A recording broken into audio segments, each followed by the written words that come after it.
Hello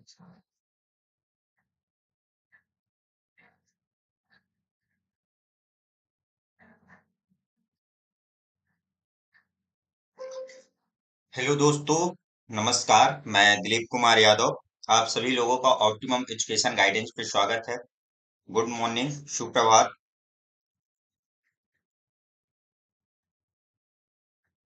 तो चलिए start करते हैं। जल्दी से आप लोग भी जुड़ जाइए और अपने दोस्तों तक शेयर कर दीजिए।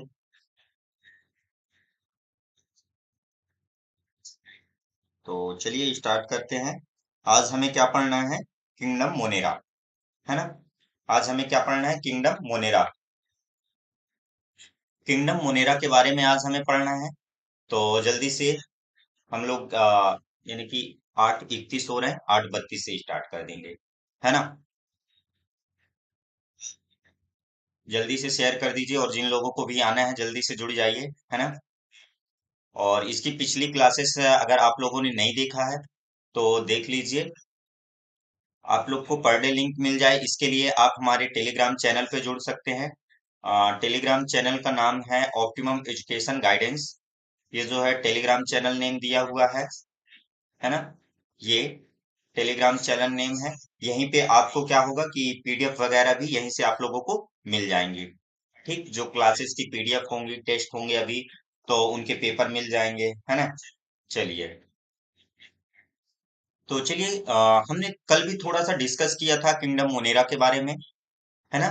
कल हमने क्या बताया था कि जो किंगडम मोनेरा में कौन आता है? तो इसमें बैक्टीरिया बैक्टीरिया जो होते हैं इसके सोल मेंबर कहलाते हैं। किसके? मोनेरा के। ठीक। क्या है? एनसीईआरटी की ये साफ लाइन दी हुई है क्या कि bacteria bacteria are the sole members of this kingdom. ठीक। मतलब कि क्या है कि इस संघ में केवल और केवल मात्र बैक्टीरिया ही आते हैं। ठीक। मैं हिंदी से भी लिखे दे रहा हूं। इस संघ में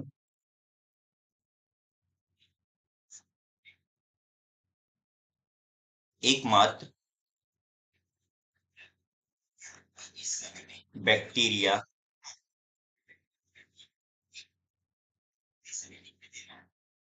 इस संघ में एकमात्र बैक्टीरिया ही है। ठीक। तो मोनेरा की अगर बात करें तो समझ जाइए कि किसकी बात हो रही है? बैक्टीरिया की बात हो रही है। ठीक। अब जो बैक्टीरिया होते हैं, बैक्टीरिया कैसे होते हैं? जो ये बैक्टीरिया है, बैक्टीरिया कैसे होते हैं? ये प्रोकैरियोट्स होते हैं। ठीक।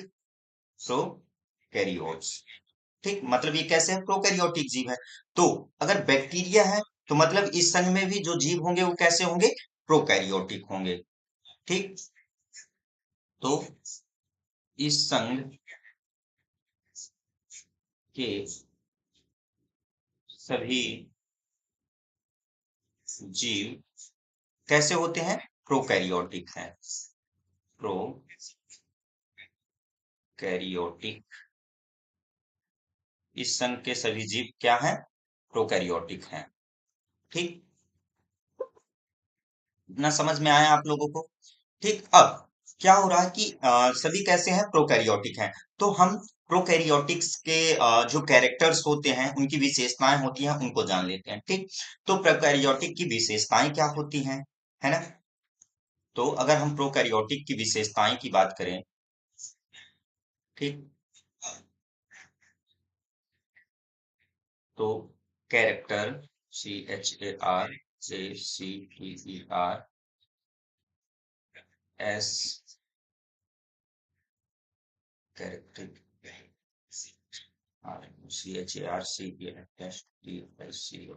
Characteristics of prokaryotes. ठीक। प्रोकैरियोट्स। तो प्रोकैरियोट्स की कैरेक्टर्स की बात करें हम, तो सबसे पहला क्या? Cell wall. ठीक। सेल वॉल मतलब कोशिका भित्ति। ठीक। तो जो इनकी कोशिका भित्ति होती है, कोशिका भित्ति सेल वॉल किसकी बनी होती है? किसी को मालूम है क्या कि जो इनकी सेल वॉल है, कोशिका भित्ति है, वो किसकी बनी होती है? तो जो इनकी कोशिका भित्ति होती है वह किसकी बनी होती है? पेप्टिडोग्लाइकन की बनी होती है। किसकी? पेप्टिडोग्लाइकन की। ठीक, तो इनकी कोशिका भित्ति मतलब सेल वॉल, ठीक, इनकी कोशिका भित्ति किसकी बनी होती है? तो पेप्टिडोग्लाइकॉन, ठीक, किसकी बनी होती है?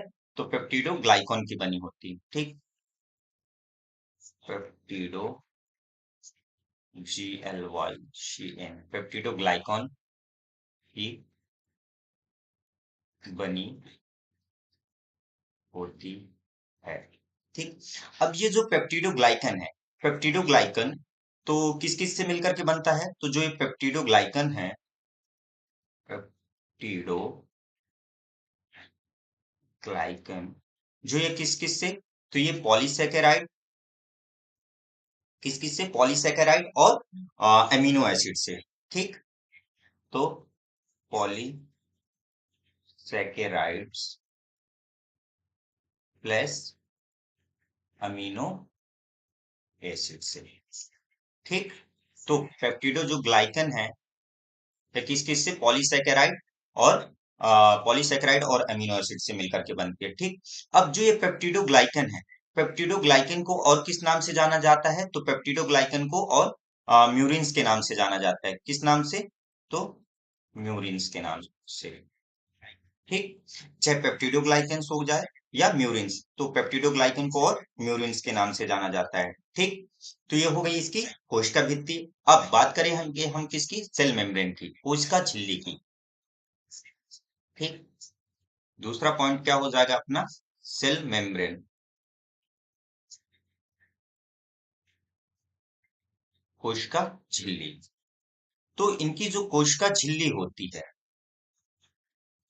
कोशिका झिल्ली, ठीक, सेल मेम्ब्रेन, तो जो इनकी कोशिका भित्ति होती है, यूकैरियोटिक सेल्स की जो सेल मेम्ब्रेन होती है, कोशिका झिल्ली होती है, वो किसकी बनी होती है?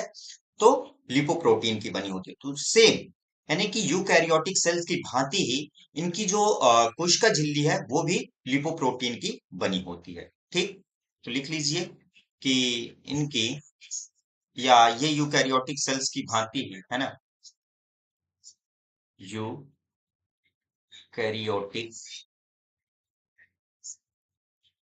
यूकैरियोटिक की भांति ही इनकी कोशिका झिल्ली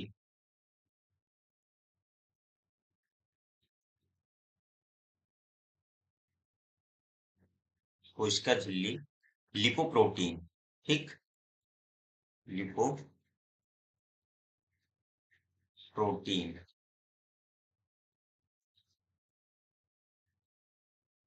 लिपोप्रोटीन की बनी होती है। ठीक, अब ये जो लिपोप्रोटीन है, लिपोप्रोटीन किस किस से मिलकर के बनती है? तो लिपिड प्लस प्रोटीन। ठीक, लिपोप्रोटीन, लिपिड, ठीक, प्लस प्रोटीन। ठीक, तो लिपिड प्लस प्रोटीन से मिलकर के बनी हुई होती है। ठीक, अब क्या होता है कि जो सेल वॉल है और सेल मेम्ब्रेन, ठीक, तो सेल वॉल और सेल मेम्ब्रेन के बीच में एक पेरिप्लाज्मिक स्पेस होता है। ठीक, यानी कि सेल मेम्ब्रेन और सेल वॉल के बीच क्या होती है? एक जगह होती है जिसको अपन क्या बोलते हैं? यानी स्पेस होता है बीच में, तो उसको अपन क्या बोलते हैं? पेरिप्लाज्मिक स्पेस बोलते हैं। ठीक, अब जो ये पेरिप्लाज्मिक स्पेस है, ये होता क्या है? तो जैसे हमारी बॉडी हो गई, ठीक, या कोई भी अन्य यूकैरियोटिक सेल्स के, यानी कि उनमें देखो, तो उनमें क्या होता है कि लाइसोसोम पाया जाता है। ठीक, या अपन बोले कि जो इनगल्फ करते हैं, जो हमारी डेड सेल्स हो गई या मृत कोशिकाएं हो गई, है ना, तो उनको पचाने का काम कौन करता है, इंगल्फ करने का काम कौन करता है, लाइसोसोम करता है, ठीक। तो सेम वैसे ही इनमें क्या होता है, जो पेरिप्लाज्मिक स्पेस होता है वो एनालॉगस होता है किसके, लाइसोसोम के। लाइसोसोम को इसीलिए क्या बोलते हैं, आत्महत्या की थैली के नाम से जानते हैं। क्यों, क्योंकि ये क्या करता है, जो भी हमारी मृत कोशिकाएं हैं या अनवांटेड जो पदार्थ हैं उनको डाइजेस्ट करने का काम करता है, ठीक, इनगल्फ करने का काम करता है। तो सेम जो पेरिप्लाज्मिक स्पेस है, ये भी जो कॉम्प्लेक्स पदार्थ होते हैं, जटिल पदार्थ, तो उनको पचाने का काम करता है, ठीक। तो लिख लीजिए कि सेल वॉल व सेल मेम्ब्रेन, ये तो समझ में आ रहा ना, कोशिका भित्ति व कोशिका झिल्ली, ठीक। सेल वॉल और सेल मेम्ब्रेन के बीच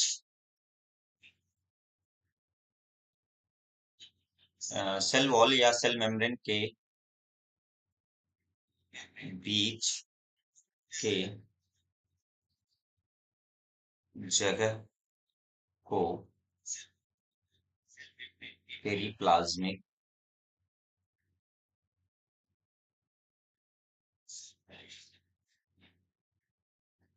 पेरिप्लाज्मिक स्पेस कहते हैं।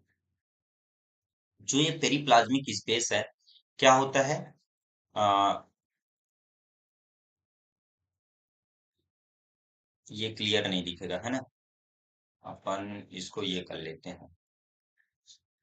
तो ये क्या होता है, यह लाइसोसोम के एनालॉगस होता है, ठीक, एनालॉगस होता है। तो लाइसोसोम के एनालॉगस से मतलब कि ये क्या करता है, कि जो जटिल पदार्थ है उनको पचाने का काम करता है, ठीक। जो कि क्या करता है, कि जो जटिल पदार्थ है, ठीक, जटिल पदार्थों को क्या करने का काम, पचाने का, ठीक, मतलब डाइजेशन, ठीक, पचाने का काम करता है, ठीक, काम करता है, ठीक। इतना समझ में आया आप लोगों को, चलिए, ठीक, आगे बढ़ते हैं। इतना तो समझ में आ रहा है ना आप लोगों को, चलिए। अब सेल वॉल हो गया, सेल मेम्ब्रेन, अब बढ़ते हैं कहाँ, साइटोप्लाज्म की ओर, ठीक। तो जो इनका कोशिका द्रव है, यानी कोई भी सेल होगी, सेल के अंदर क्या पाया जाएगा, साइटोप्लाज्म पाया जाएगा, ठीक। तो तीसरा क्या बात कर लेते हैं, साइटोप्लाज्म, मतलब कोशिका द्रव, ठीक, कोशिका द्रव, ठीक। तो देखिए, हमारी जैसे बॉडी हो गई, हमारी सेल्स के अंदर क्या होता है, साइटोप्लाज्म पाया जाता है, और उसी साइटोप्लाज्म में क्या होता है, कि मेम्ब्रेन बाउंड ऑर्गेनेलीज पाई जाती हैं, ठीक। जैसे माइटोकॉन्ड्रिया हो गई, गोल्गी बॉडी हो गई, है ना, लाइसोसोम, एंडोप्लाज्मिक रेटिकुलम, ये सभी चीजें पाई जाती हैं, ठीक। लेकिन जो प्रोकैरियोट्स होते हैं, तो प्रोकैरियोट्स में क्या होता है, कि जो मेम्ब्रेन बाउंड ऑर्गेनेलीज होती हैं, मतलब कि कोशिका झिल्ली से घिरे हुए कोशिकांग, वो क्या होते हैं, एब्सेंट होते हैं, अनुपस्थित होते हैं। तो सेम, क्योंकि हम बात किसकी कर रहे हैं, प्रोकैरियोट्स की बात कर रहे हैं, तो इसमें भी क्या होगा, कि जो मेम्ब्रेन बाउंड ऑर्गेनेलीज होंगी, यानी कि कोशिका झिल्ली से घिरे हुए कोशिकांग, वो भी क्या होंगे, अनुपस्थित होंगे, ठीक। तो प्रोकैरियोट्स के कोशिका द्रव में, प्रोकैरियोट्स के कोशिका द्रव में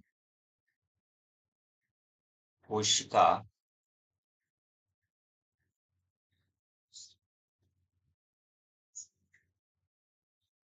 झिल्ली से घिरे कोशिकांग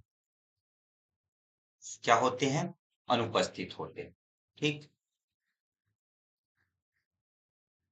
अनुपस्थित होते हैं,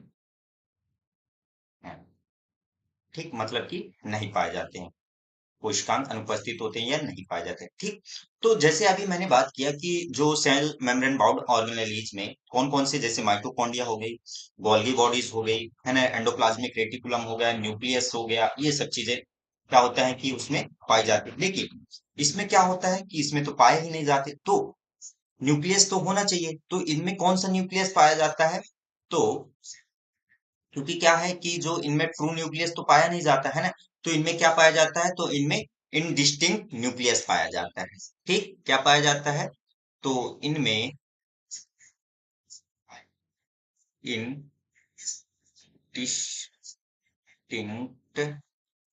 न्यूक्लियस, इनडिस्टिंक्ट न्यूक्लियस पाया जाता है। अब पूछ दोगे कि सर ये इनडिस्टिंक्ट न्यूक्लियस क्या है ना, क्वेश्चन तो बनता है, ये इनडिस्टिंक्ट न्यूक्लियस क्या है? तो मतलब कि जो अस्पष्ट रूप से पाया जाता है, मतलब कि क्लियर, यानी कि जो न्यूक्लियस मतलब कि क्या हो गया, ट्रू न्यूक्लियस, लेकिन उसी के जैसे या न्यूक्लियस की तरह कार्य करने वाला एक न्यूक्लियस पाया जाना क्या कहलाएगा? इनडिस्टिंक्ट न्यूक्लियस पाया जाता है। ठीक, तो जिसे हम इसे और नाम से भी जानते हैं, इनडिस्टिंक्ट ही नहीं, जिसे और किस किस नाम से जानते हैं, तो ये भी लिख लीजिए, है ना। तो इसको हम और किस किन से नाम से जानते हैं? तो इनसेपिएंट न्यूक्लियस, इनसिपिएंट न्यूक्लियस, है ना, इनसिपिएंट न्यूक्लियस, न्यूक्लियस, और न्यूक्लॉइड, न्यूक्लॉइड के नाम से जाना जाता है, जीनोफोर के नाम से जाना जाता है। ठीक, और फाइब्रिलर न्यूक्लियस के नाम से जाना जाता है, फाइब्रिलर न्यूक्लियस।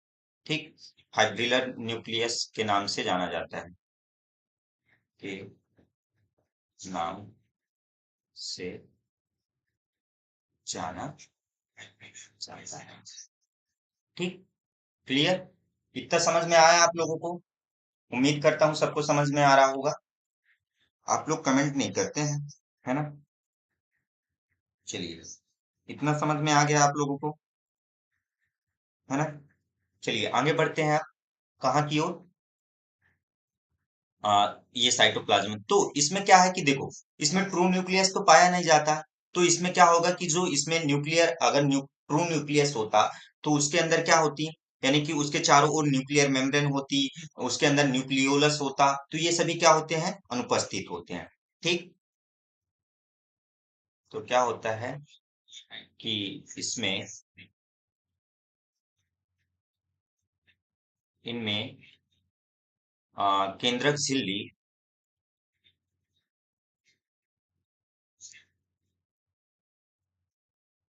जिसको अपन क्या बोलते हैं, न्यूक्लियर मेम्ब्रेन या न्यूक्लियस मेम्ब्रेन, है ना, मेम्ब्रेन व केंद्रिका, जिसको क्या बोला जाता है अपन, न्यूक्लियोलस, न्यूक्लियोलस। ठीक, केंद्रिका क्या होती है? अनुपस्थित होती है, अनुपस्थित होती है। ठीक, अब इसके बाद क्या है कि इसमें जो ट्रू न्यूक्लियस तो पाया नहीं जाता है ना, अरे क्यों नहीं पेज बन रहा भाई, हाँ। ठीक, तो क्या है कि इनमें जो केंद्रक झिल्ली हो गई, मतलब कि न्यूक्लियर मेम्ब्रेन हो गई, और न्यूक्लियोलस केंद्रिका, ये दोनों क्या होती हैं? अनुपस्थित होती हैं। ठीक, और इसमें क्या होता है कि इनमें प्रोकैरियोट्स में क्या होता है कि ट्रू क्रोमोसोम जो होता है वो क्या होता है, यानी कि सत्य गुणसूत्र जो होता है वो भी अनुपस्थित होता है। ठीक, तो अपन लिख लेते हैं कि इनमें, मतलब इनमें की बात कर रहा हूं, मतलब प्रोकैरियोट्स। ठीक, प्रोकैरियोट्स में क्या होता है कि ट्रू क्रोमोसोम, ट्रू क्रोमोसोम, मतलब कि सत्य गुणसूत्र, सत्य गुणसूत्र क्या होता है? अनुपस्थित होता है। ठीक, अनुपस्थित होता है। तो अगर इनमें ट्रू क्रोमोसोम जो है वो अनुपस्थित है तो इनमें क्या पाया जाता है, तो इनमें फॉल्स क्रोमोसोम पाया जाता है। ठीक, तो इनमें क्या पाया जाता है, तो FALEC, फॉल्स क्रोमोसोम, तो इनमें फॉल्स क्रोमोसोम पाया जाता है। अब जो ये फॉल्स क्रोमोसोम है, तो फॉल्स क्रोमोसोम होता कैसे है, ठीक, तो जो ये फॉल्स क्रोमोसोम होता है ये कैसा होता है, डबल स्टैंडर्ड होता है। यह है, किसकी बात कर रहा हूं मैं, फॉल्स क्रोमोसोम की। ठीक, तो ये कैसा होता है, यह डबल स्टैंडर्ड, डबल स्टैंडर्ड, ठीक, मतलब कि द्विकुंडलित, द्विकुंडलित, ठीक, कैसा होता है, डबल स्टैंडर्ड द्विकुंडलित होता है, सर्कुलर होता है। ठीक, और सर्कुलर होने के साथ साथ कैसा होता है, नेक्ड, नेक्ड DNA प्लस, कैसा होता है, मोस्टली जो क्रोमोसोम होते हैं उनमें क्या पाई जाती है, हिस्टोन प्रोटीन पाई जाती है, लेकिन इसमें ये फॉल्स क्रोमोसोम है तो ये कैसा होगा, नॉन हिस्टोन प्रोटीन वाला होगा, नॉन हिस्टोन प्रोटीन। ठीक, तो इनका जो फॉल्स क्रोमोसोम होता है वो कैसा होता है, यानी कि डबल स्टैंडर्ड होता है, सर्कुलर होता है, नेक्ड DNA पाया जाता है और नॉन हिस्टोन प्रोटीन वाला होता है। अगर इसके एग्जाम्पल की बात कर ले हम, ठीक, तो एग्जाम्पल क्या हो गया, पॉलीएमीन्स हो गई। ठीक, एग्जाम्पल पॉलीएमीन्स, ठीक, ये एग्जाम्पल हो गया।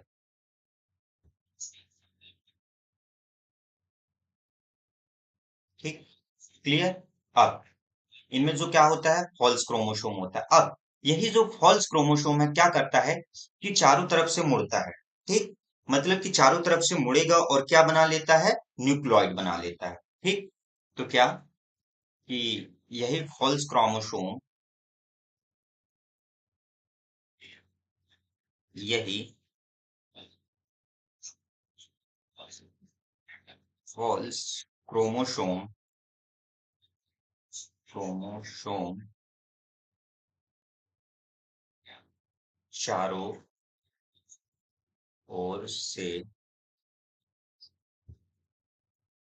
मुड़ जाता है, क्या हो जाता है, चारों ओर से मुड़ जाता है और क्या बना लेता है, चारों ओर से मुड़ जाता है, जिसे अपन क्या बोलते हैं, न्यूक्लियोइड बोलते हैं। ठीक, जिसे न्यूक्लियोइड, जिसे न्यूक्लियोइड कहते हैं। ठीक, इतना क्लियर हुआ। चलिए, इसके बाद कि इसमें जो प्रोकैरियोट्स होते हैं तो इनमें जो राइबोसोम होता है किस टाइप का पाया जाता है, जो राइबोसोम होते हैं दो प्रकार से, कौन कौन सा, एक हो गया 70S टाइप का और दूसरा हो गया 18S टाइप का। लेकिन प्रोकैरियोट्स है तो प्रोकैरियोट्स में कौन से टाइप का पाया जाता है, तो 70S टाइप का। एस क्या होता है, एक स्वेडवर्ग यूनिट होती है जो उसकी डेंसिटी का मापन करती है। ठीक, तो इनमें राइबोसोम, इनमें राइबोसोम कितने टाइप का, तो 70S टाइप का पाया जाता है, पाया जाता है। ठीक, तो ये तो किसकी बात हो गई, अभी हम लोग किसकी बात कर रहे थे, प्रोकैरियोट्स की। ठीक, लेकिन अभी हम लोग फिर से आते हैं किसकी ओर, मोनेरा की ओर। ठीक,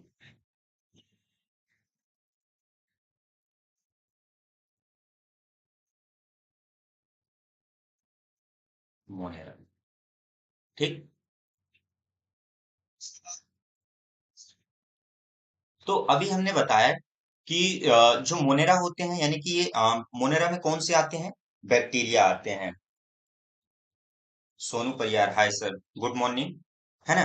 तो देखो, इसमें जो बैक्टीरिया आते हैं, और बैक्टीरिया कैसे होते हैं, यानी कि प्रोकैरियोट्स होते हैं, और जो बैक्टीरिया होते हैं ये बहुत ही ऐसे स्थानों पे रहते हैं जहां दूसरे जीव रहना, यानी दूसरे जीवों का रहना आसानी नहीं होता। ठीक, तो ये ऐसे स्थानों पर भी रहते हैं जहां यानी कि दूसरे जीवों का रहना मुश्किल होता है, ठीक। और अगर आप लोग एक मुट्ठी आ, मिट्टी उठाते हो तो उसमें सैकड़ों टाइप के, यानी सैकड़ों या बोलो हजारों टाइप के आप लोगों को बैक्टीरिया देखने को मिल जाएंगे। तो ये इतने नंबर में, इतने ज्यादा नंबर में भी पाए जाते हैं, ठीक। तो अगर हम बात करें कि ये कहाँ कहाँ पाए जाते हैं, तो ये लगभग सभी स्थानों पर पाए जाते हैं, ठीक। ये लगभग सभी स्थानों पर पाए जाते हैं, सभी स्थानों में पाए जाते हैं। और इसके अलावा जैसे सभी स्थानों में पाए जाते हैं तो कौन कौन से हो गए, ये जैसे मरुस्थल हो गए, बर्फ हो गया, गर्म जल वाले झरने हो गए, है ना, गहरे समुद्र हो गए, ठीक। तो कहाँ कहाँ, तो गर्म जल झरनों में, ठीक, गर्म जल वाले झरनों में, ऐसा लिख लीजिए, गर्म जल वाले झरनों, मरुस्थल, बर्फ, ठीक। और यानी कि दूसरे जीवों के भीतर भी, मतलब कि परजीवी के रूप में, गहरे समुद्र व दूसरे को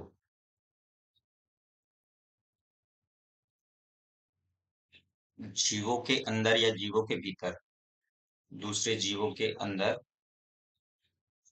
परजीवी के रूप में, ठीक, परजीवी के रूप में, ठीक। तो ये कहाँ कहाँ पाए जाते हैं, तो जैसे गर्म जल वाले झरने हो गए, मरुस्थल हो गए, बर्फ हो गए, गहरे समुद्र हो गए, और दूसरे जीवों के भीतर भी यानी परजीवी के रूप में पाए जाते हैं, ठीक। अब ये होते कैसे हैं, तो यूनिसेलुलर होते हैं, एक कोश की होते हैं। ये कैसे होते हैं, एक कोश की, कैसे होते हैं, एक कोश की, यूनिसेलुलर, और गतिशील होते हैं, मोटाइल, है ना, मोटाइल, गतिशील व अचल भी होते हैं, मतलब कि नॉन मोटाइल होते हैं, ठीक, नॉन मोटाइल, यानी कि अचल होते हैं, ठीक। और अगर हम इनके स्ट्रक्चर की बात करें, इनकी संरचना की, तो इनका जो संरचना है, स्ट्रक्चर है, वो बहुत सरल होता है, लेकिन इनका जो व्यवहार है, स्वभाव है, वो बहुत जटिल होता है, बहुत यानी कि कठिन होता है, ठीक। तो ये बैक्टीरिया, ये बैक्टीरिया संरचना में क्या है, कि संरचना में बहुत सरल होते हैं, संरचना में बहुत सरल होते हैं, लेकिन इनका व्यवहार,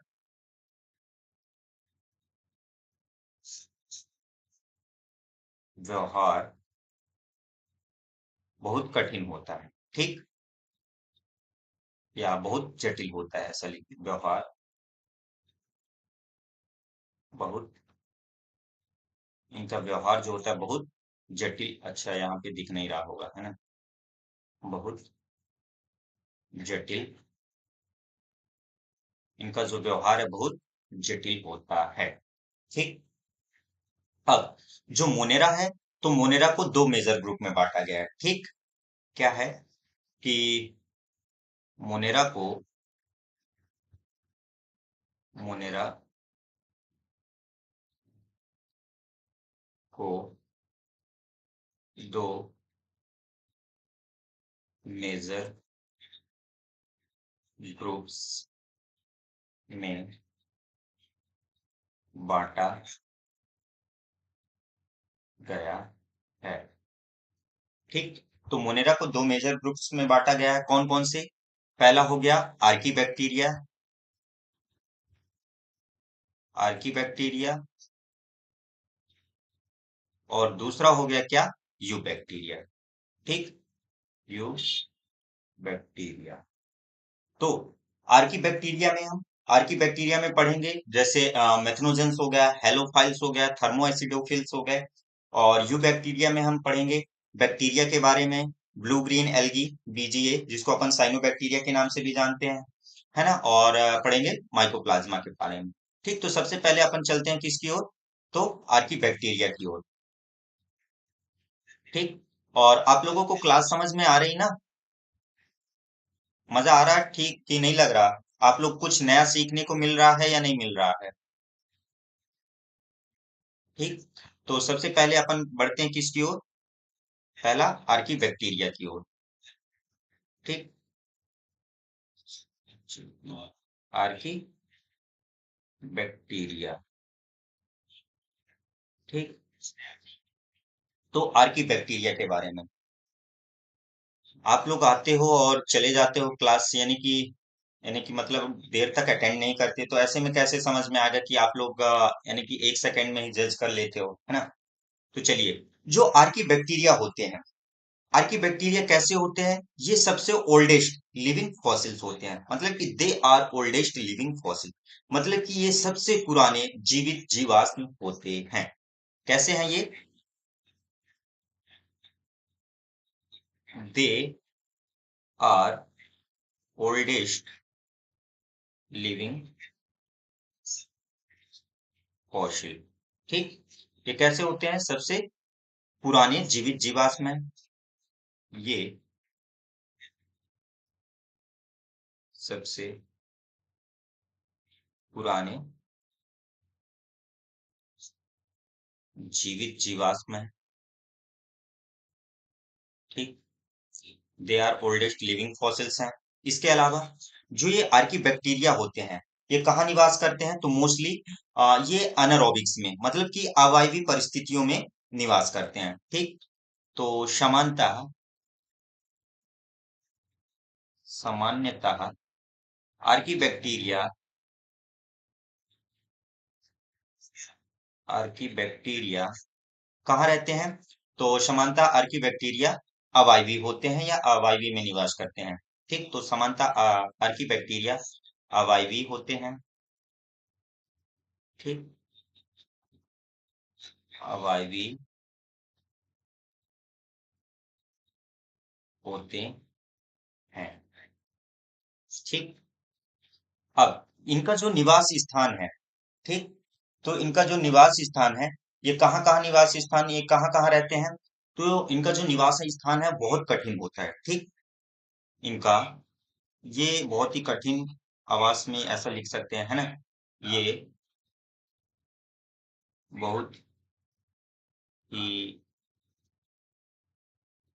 कठिन वास, मतलब कहाँ कहाँ, जैसे लवड़ी क्षेत्र हो गया। ठीक, लवड़ी क्षेत्र हो गया, मतलब कि सॉल्टी एरियाज में, अम्लीय क्षेत्र, है ना, अम्लीय क्षेत्र, एसिडिक कंडीशन। ठीक, एसिडिक कंडीशन, एसिडिक कंडीशन, उच्च ताप हाई टेम्परेचर में, है ना, उच्च ताप, और जो हाई टेम्परेचर उच्च ताप होता है लगभग यानी कि 80 डिग्री सेंटीग्रेड से लेकर के 100 डिग्री सेंटीग्रेड तक, ये ऐसे यानी हाई टेम्परेचर पे रह सकते हैं, सोच लो आप। वह इसके अलावा वो एनारोबिक कंडीशन में भी, मतलब कि अवायवीय परिस्थिति में। ठीक, अवायवीय परिस्थिति में।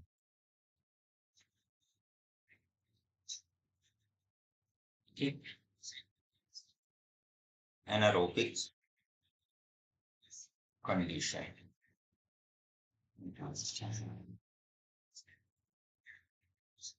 कंडीशन।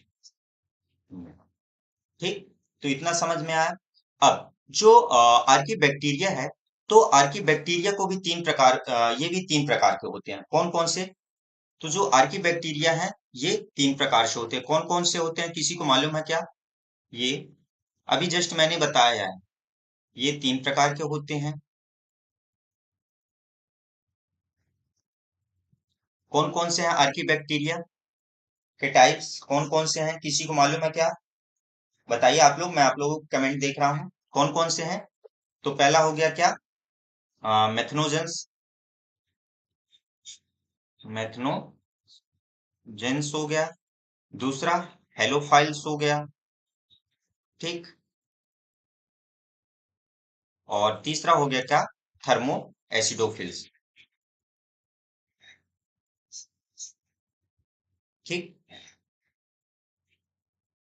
थर्मो एसिडोफाइल्स, ठीक। तो थर्मो एसिडोफाइल्स हो गया। तो अब सबसे पहले हम किसके बारे में जान लेते हैं? मेथनोजेंस, ठीक। कितने प्रकार से होते हैं आर्की बैक्टीरिया? तो तीन प्रकार से होते हैं। कौन कौन से? मेथनोजेंस, हेलोफाइल्स और थर्मोएसिडोफिल्स। अब सबसे पहले हम जानेंगे किसके बारे में? मेथनोजेंस के बारे में।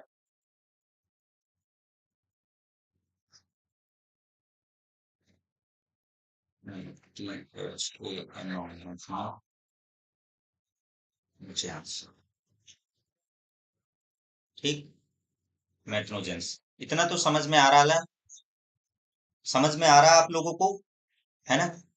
तो देखो, मेथनोजेंस, मेथनोजेंस नाम से ही स्पष्ट हो रहा है कि ये कैसे होते हैं। ये जो बैक्टीरिया होते हैं ये मेथेन प्रोड्यूसिंग बैक्टीरिया होते हैं। मतलब कि ये जो मेथेन होती है, मेथेन गैस, उसका उत्पादन करते हैं, ठीक। तो ये कैसे हैं? इनका फॉन्ट थोड़ी मैं छोटा करता हूँ, है ना? कैसे हैं ये? हाँ, ये कैसे हैं? मेथेन प्रोड्यूसिंग बैक्टीरिया हैं।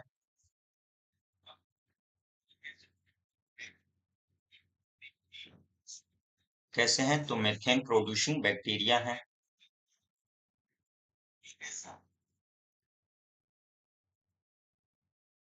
है ना?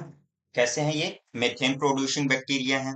इसके अलावा जो ये कहाँ रहते हैं? तो ये मार्सी एरिया में रहते हैं, ठीक। मतलब कि दलदल क्षेत्रों में ये मार्शी एरिया हुआ। इसके अलावा मार्सी एरिया के अलावा ये कहाँ कहाँ रहते हैं? तो जो रूमिनेंट पशु होते हैं, रूमिनेंट पशु मतलब कि जिनमें रोमांथी अमाशय पाया जाता है। रोमांथी अमाशय किन में पाया जाता है? तो जो जुगाली करने वाले जानवर हैं। मतलब कि देखे होंगे कि जैसे गाय हो गई, भैंस हो गई, ये क्या करते हैं कि जैसे यानी चारा सानी यानी कि भूसा वगैरह खा लेते हैं, उसको क्या कर लेते हैं? टेम्परेरी स्टोर कर लेते हैं। फिर जब वो आराम करते हैं तो मुंह चलाते हैं, जुगाली करते हैं, ठीक। तो उनमें कौन सा अमाशय पाया जाता है? तो उनमें रोमांथी अमाशय पाया जाता है, जिसको अपन क्या बोलते हैं? रोमिनेंट। यानी कि इन लोगों को, ऐसे जानवरों को क्या बोलते हैं? रोमिनेंट पशु बोलते हैं, ठीक। तो ये कहाँ कहाँ पाया जाता है? जो मेथनोजेंस बैक्टीरिया होता है, ये कहाँ कहाँ पाया जाता है? तो ये मार्सी एरिया व रूमिनेंट पशु, रूमिनेंट पशुओं, है ना? रूमिनेंट पशुओं मतलब कि किस किस की बात कर रहे हैं? जैसे अपन गाय, गाय गाय हो गई, भैंस हो गई, है ना? गाय भैंस के कहाँ पाया जाता है? आंत में पाया जाता है, ठीक। कहाँ पाया जाता है? तो आंत में पाए जाते हैं। और ये करते क्या है? तो ये क्या करते हैं कि ये गोबर से मीथेन बायोगैस का उत्पादन करते हैं, ठीक। ये गोबर से मीथेन, या अपन उसको क्या बोलते हैं? बायोगैस, ठीक। या जैव गैस का उत्पादन करते हैं, जैव गैस का उत्पादन करते हैं, ठीक। ये क्या हो गया? मेथनोजेंस, ठीक। अगर हम इनके एग्जाम्पल की बात करें, तो जो मेथनोजेंस बैक्टीरिया होते हैं उनके एग्जाम्पल की बात करें, तो कौन कौन से हैं एग्जाम्पल? तो मेथनोकॉकस हो गया, मेथनोकॉकस हो गया, ठीक। मेथनोकॉकस हो गया। मेथनोबैक्टीरियम हो गई, METHANO, मेथनोबैक्टीरियम। और मेथनोबैक्टीरियम के अलावा रूमिनोकॉकस हो गया, रूमिनोकॉकस हो गया, ठीक। और मेथनो माइक्रोबियम हो गया, THAMO, ठीक, मेथनो माइक्रोबियम। तो ये किसके हो गए? मेथनोजेंस के एग्जाम्पल हो गए। तो ये समझ में आ गया आप लोगों को मेथनोजेंस कौन होते हैं, मेथनोजेंस वाले, ठीक। यानी कि ये सिंपल सा याद रखना कि ये मेथेन प्रोड्यूसिंग बैक्टीरिया है। ये क्या करते हैं? मेथेन गैस का उत्पादन करते हैं, जिसको अपन बायोगैस बोलते हैं, ठीक। इनके एग्जाम्पल याद कर लीजिए कौन कौन से। मेथनोकॉकस हो गया, मेथनोबैक्टीरियम, रूमिनोकॉकस और मेथनोमाइक्रोबियम है, ठीक। चलिए, अब दूसरा क्या है अपना? हेलोफाइल्स है।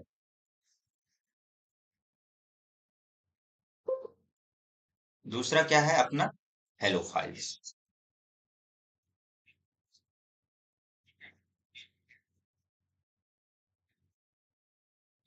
Halophiles,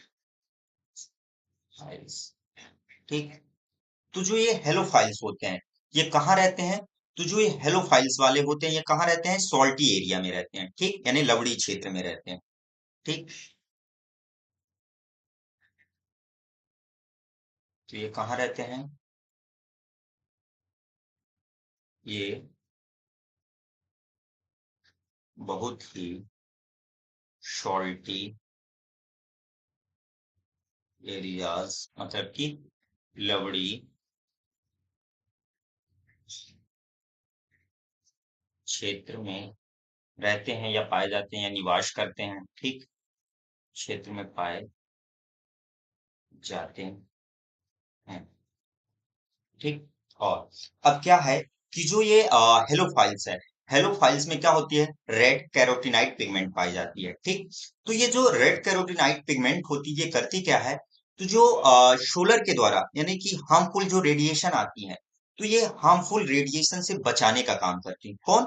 halophiles. और हेलोफाइल्स में पाया क्या जाता है? तो रेड कैरोटीनाइट पिगमेंट। तो रेड कैरोटीनाइट पिगमेंट की वजह से ये क्या करती हैं? जो हार्मफुल सोलर रेडिएशन आती है, उनसे बचाने का काम करती हैं, ठीक। तो क्या है कि इनमें रेड कैरोटीनॉइड पिगमेंट पाया जाता है, इनमें रेड कैरोटीनॉइड पिगमेंट पाया जाता है, जो कि जो हार्मफुल सोलर रेडिएशन से बचाने का काम करती है, से बचाने का काम करती है, ठीक। आ रहा है समझ में आप लोगों को? ठीक। चलिए, अगर हम इसके एग्जाम्पल की बात करें कि हेलो फाइल्स के एग्जाम्पल की बात करें तो कौन कौन से हैं? तो हेलो बैक्टीरियम हो गया और हेलो कॉकस हो गया, ठीक। हेलो बैक्टीरियम हो गया और हेलो कॉकस हो गया, ठीक। हेलो बैक्टीरियम हो गया और हेलो कॉकस हो गया। ये क्या होगा? हेलोफाइल्स। अब इसके बाद क्या है? थर्मो एसिडोफाइल्स, है ना। अगला क्या है?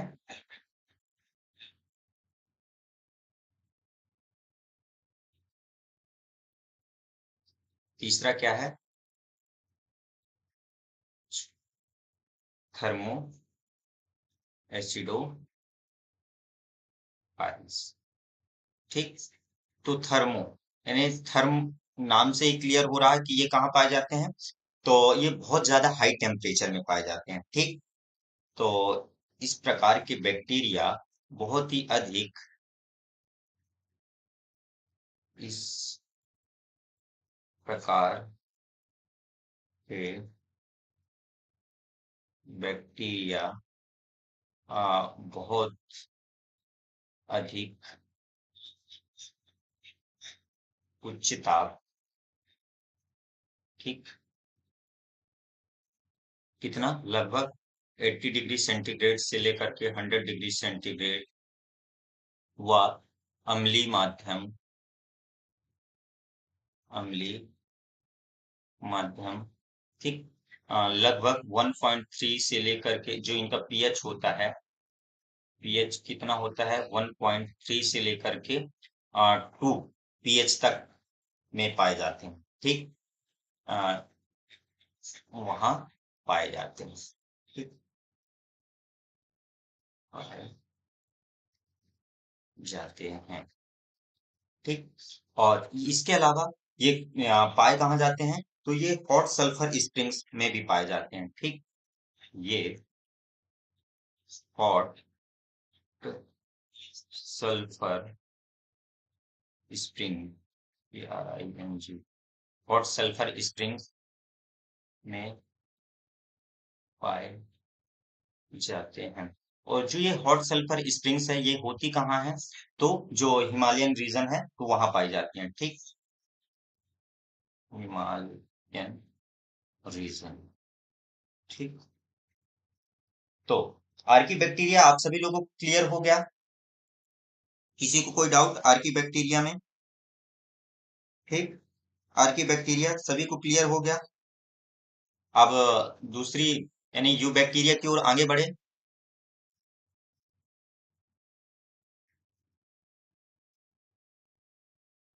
आर्की बैक्टीरिया क्लियर हो गया सभी लोगों को? यू बैक्टीरिया की ओर आगे बढ़ते हैं, है ना? जल्दी से हाँ या यस या नो में क्लियर कर दीजिए, कमेंट कर दीजिए, है ना, कि हाँ हमको क्लियर हो गया है आर्की बैक्टीरिया। आर्की बैक्टीरिया से अभी भी कोई क्वेश्चन हो तो क्वेश्चन पूछ सकते हैं? तो चलिए दूसरा कहाँ की ओर बढ़ते हैं, यू बैक्टीरिया की ओर। ठीक, यू बैक्टीरिया। तो आर्की बैक्टीरिया के बाद अपना दूसरा क्या था, यानी कि जो मोनेरा है, मोनेरा को दो मेजर ग्रुप में बांटा गया था। कौन कौन से, एक हो गया आर्की बैक्टीरिया और दूसरा है यू बैक्टीरिया। तो अभी जस्ट हमने आर्की बैक्टीरिया को पढ़ लिया, अब दूसरा क्या पढ़ रहे हैं, यू बैक्टीरिया। तो यू बैक्टीरिया सभी लोग, आर्की बैक्टीरिया सभी लोग को समझ में आ गया ना? तो चलिए अब बढ़ते हैं किसकी ओर, आर्की बैक्टीरिया की ओर। तो आर्की बैक्टीरिया से पढ़ने से पहले हम इसकी खोज के बारे में जान लेते हैं। तो जो यू बैक्टीरिया, तो यू बैक्टीरिया के यानी कि सबसे पहले, अगर सबसे पहले हम बात करें कि सेल की खोज किसने की थी, बताइए। जो कोशिका की खोज है सबसे पहले किसने की थी, बताइए। आप लोग तो सभी लोग जानते होंगे, यानी कि सातवीं आठवीं से पढ़ते आ रहे होंगे कि सेल की खोज किसने की है। ठीक, तो सबसे पहले आ, मृत कोशिका, जो सबसे पहले कोशिका की खोज होती तो कौन सी सेल थी, वो मृत कोशिका थी ना। तो सबसे पहले डेड सेल की खोज या मृत कोशिका की खोज किसके द्वारा की गई थी, तो रॉबर्ट हुक ने की थी। ठीक, किसने, रॉबर्ट हुक ने कब किया था, 1665। और सबसे पहले मृत कोशिका की खोज रॉबर्ट हुक ने 1665 में की। ठीक, अब ये तो कौन सी थी, डेड सेल थी। लेकिन अगर वही बात करें हम किसकी, लिविंग सेल्स की, या बात करें हम यू बैक्टीरिया की, तो यू बैक्टीरिया की खोज सबसे पहले किसने की थी, तो एंटनी वॉन ल्यूवेनहॉक ने की थी। और कहाँ किया था, यानी कहाँ से ऑब्जर्व किया था, कहाँ से इसको एक्सट्रैक्ट किया था, तो जो रेनी वाटर होता है, जो बरसात का पानी या दांतों के बीच फंसी गंदगी से। ठीक, कहाँ से, तो रेनी वाटर यानी बरसात का पानी व लेटर इन टीथ, इसका मतलब कि दांतों के बीच फंसी गंदगी से। ठीक, तो यू बैक्टीरिया, यू बैक्टीरिया की खोज एंटोनी वॉन ल्यूवेनहॉक, मैं इंग्लिश से ही लिख दे रहा हूँ। ठीक, Antony von Leeuwen Leeuwen HOEK Leeuwenhoek ने बरसात के पानी व दांतों के बीच फंसी गंदगी से किया। ठीक। और कब किया था? तो 1675 में। ठीक, ये भी ध्यान ले। कब किया था? 1675 में किया था। ठीक।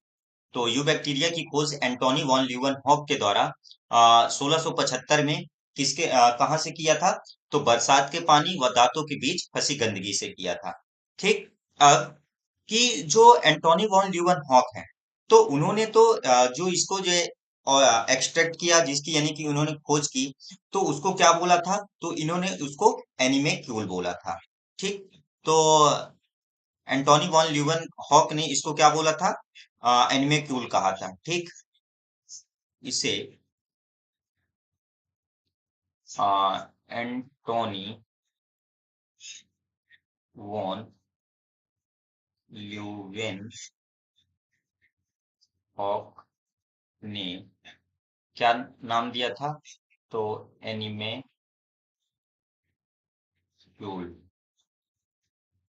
क्या नाम दिया था? एनिमेक्यूल नाम दिया था। ठीक। तो एनिमेक्यूल नाम दिया, लेकिन एनिमेक्यूल, और लेकिन अपन लोग क्या पढ़ रहे हैं? बैक्टीरिया पढ़ रहे हैं, तो बैक्टीरिया का नाम किसने दिया? तो एंटोनी वॉन ल्यूवेनहॉक ने तो एनिमेक्यूल दिया था। तो अगर हम बात करें बैक्टीरिया का नाम, तो बैक्टीरिया का नाम किसने दिया था? तो एब्जेकॉन व अर्नबर्ग ने क्या नाम दिया था? बैक्टीरिया नाम दिया था। तो किसने दिया था, ये भी क्वेश्चन पूछ सकता है। तो FJCOHN कौन व EREN अर्न वर्ग PHERG अर्नबर्ग ने बैक्टीरिया नाम दिया। ठीक। बैक्टीरिया नाम दिया। तो बैक्टीरिया नाम किसने दिया था? तो एब्जेकॉन व अर्नबर्ग ने दिया था।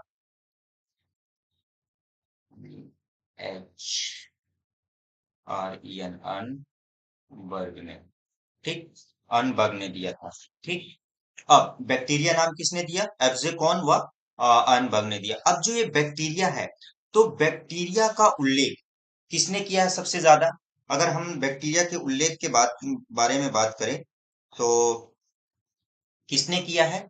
तो एक साइंटिस्ट है, कौन? बर्गी। ठीक। कौन है? बर्गी। बर्गी। उन्होंने अपनी पुस्तक मैनुअल ऑफ डिटर्मिनेटिव बैक्टीरियोलॉजी, उनकी पुस्तक का नाम क्या है?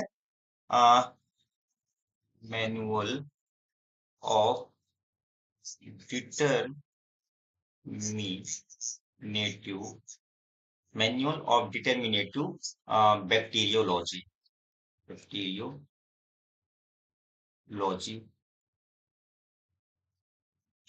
ने उल्लेख किया। ठीक। अब जो जैसे हमारे यहाँ सबसे बड़ी ग्रंथ बुक कौन सी मानी जाती है? तो जैसे रामायण हो गई, गीता हो गई, है ना? मुस्लिमों में कुरान हो गई, क्रिश्चियन में बाइबल हो गई। तो वैसे ही बैक्टीरिया की जो बाइबल होती है, तो बैक्टीरिया की बाइबल किसको माना जाता है? Manual of determinative bacteriology. इस बुक को Bible of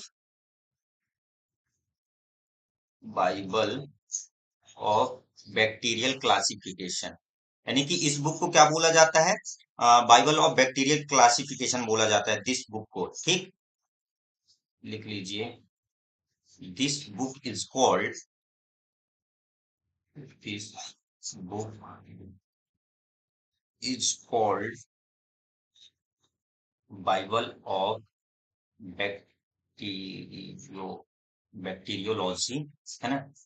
bacterial Bible of bacterial classification, ऐसा लिख लीजिए, क्लासिफिकेशन, है ना? तो बाइबल किस बुक को माना जाता है? तो मैनुअल ऑफ डिटर्मिनेटिव बैक्टीरियोलॉजी को। ठीक। इतना क्लियर? तो जो लिविंग सेल्स है, या यूबैक्टीरिया या बैक्टीरिया की खोज किसने की थी? तो एंटोनी वॉन ल्यूवेनहॉक ने किया था। ठीक। और जो एंटोनी वॉन ल्यूवेनहॉक है, तो उन्होंने इसको क्या नाम दिया था? एनिमेक्यूल दिया था। लेकिन जो एब्जेकॉन व अर्नबर्ग है, फिर उसको उन्होंने बैक्टीरिया नाम दिया। तो बैक्टीरिया नाम किसने दिया? तो एब्जेकॉन व अर्नबर्ग ने दिया था। ठीक। फिर इसके बाद आते हैं कौन? Robert Koch. रॉबर्ट कोच आते हैं। तो रॉबर्ट कोच ने क्या बताया, थोड़ी सी अब हिस्ट्री के बारे में पढ़ रहे हो तो ये भी जान लो, है ना। रॉबर्ट कोच, तो जो रॉबर्ट कोच आए, तो उन्होंने क्या कहा। सोनू राजपूत, नमस्ते। नमस्ते।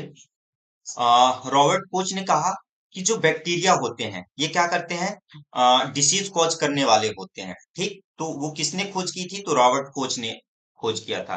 तो इन्होंने क्या बताया कि इन्होंने बताया कि बैक्टीरिया रोग का कारण होते हैं, ठीक।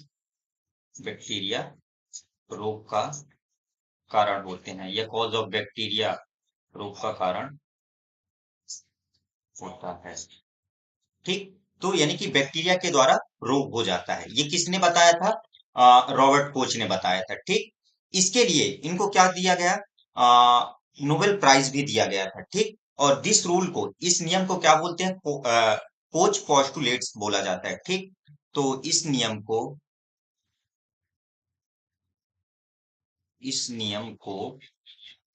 कोच कोच पोस्टुलेट कहा जाता है, ठीक।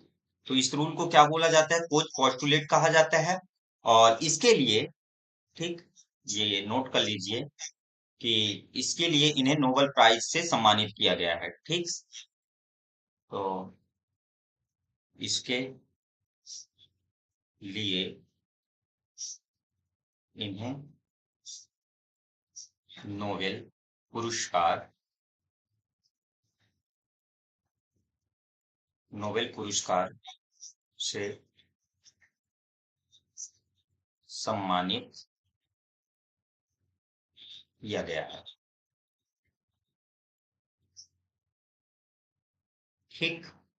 अब जो ये कोच पोस्टुलेट्स है, लेकिन क्या होता है कि जो देखो, जो कोच पोस्टुलेट है ये यानी कि समांतर बैक्टीरिया में वो होता है, एप्लीकेबल होता है।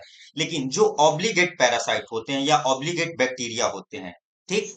तो उनमें ये क्या होता है कि ये एप्लीकेबल नहीं है, कौन, कोच पोस्टुलेट, ठीक। तो उन्होंने ये भी बताया कि जो ये रूल्स है या ये जो कोच पोस्टुलेट है, यह क्वेश्चन पूछ सकता है कि कोच पोस्टुलेट किस में एप्लीकेबल नहीं है, ठीक। ऐसा क्वेश्चन पूछ सकता है, ठीक। कोच पोस्टुलेट तो किसके लिए एप्लीकेबल नहीं है, तो कोच पोस्टुलेट जो ऑब्लिगेट ऑब्लिगेट पैरासाइट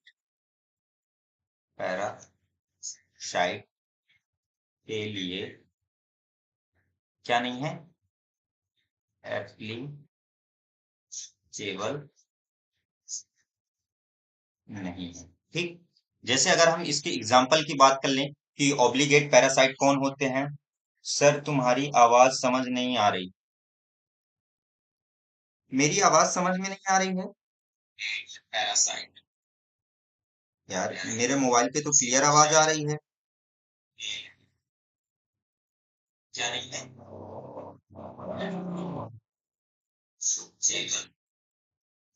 देखो मैं शुरू से बताए दे रहा हूँ।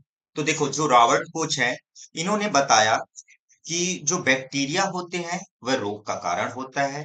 और जो जिस नियम के थ्रू इन्होंने बताया, तो उस नियम को इन्होंने क्या बोला, कोच पोस्टुलेट कहा जाता है, ठीक।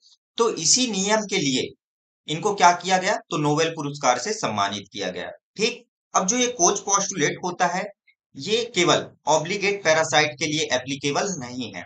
और एप्लीकेबल ऑब्लिगेट जो पैरासाइट है, ऐसे कौन से बैक्टीरिया है, तो मायोबैक्टीरियम लेप्री, जिसकी वजह से कोढ़ होता है ना, उसे बैक्टीरिया का नाम क्या है, तो मायोबैक्टीरियम लेप्री। Mycobacterium leprae. सच में मेरी आवाज क्लियर नहीं आ रही, अभी आ रही है, अभी आप लोग बता दीजिए। अभी क्लियर आ रही है आवाज की नहीं आ रही है।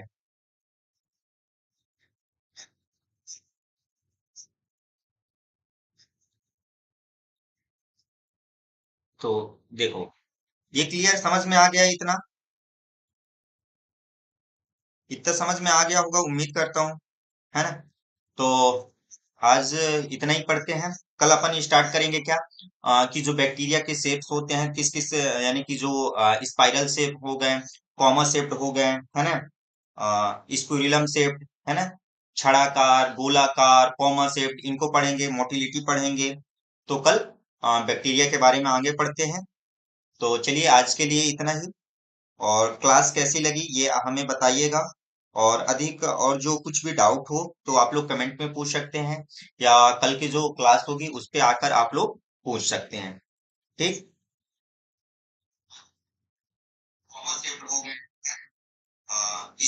यार मेरे पे तो क्लियर आवाज आ रही है मोबाइल पे मेरे। तो चलिए, मिलते हैं कल आप लोगों से 8:30